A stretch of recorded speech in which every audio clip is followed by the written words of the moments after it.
Tutto in pochi istanti, all'improvviso. La tragedia sfiorata, la paura, la vetrata sfondata che travolge i clienti, il miracolo, tutti salvi, qualcuno se l'è cavata con qualche graffio, qualche livido, piccole ferite, ma per fortuna non ci sono vittime.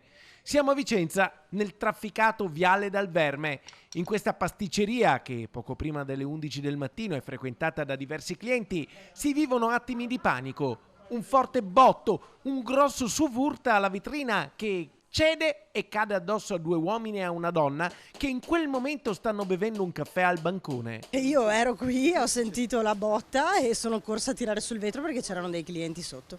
E la titolare della pasticceria a raccontare quegli attimi spaventosi. Alla guida del SUV una signora che stava parcheggiando proprio davanti alla vetrata del locale, ma qualcosa non ha funzionato. Un'automobile elettrica stava parcheggiando davanti appunto al negozio e per qualche malfunzionamento probabilmente non si è fermata e è entrata nella vetrina.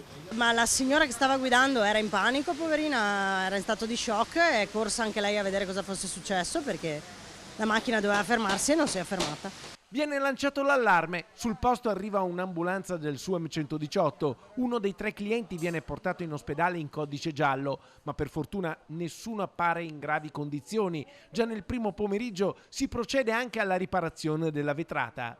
Questa vetrina dai 250 ai 300 kg, sicuri insomma, ci vogliono diverse persone per alzarla adesso. E infatti si mettono in 6 per alzarla. La vetrata antisfondamento viene sollevata a fatica. 1, 2, 3. Visto il peso della vetrata, sono immaginabili i danni che avrebbe potuto fare travolgendo i clienti della pasticceria. Insomma, una tragedia, per fortuna, soltanto sfiorata.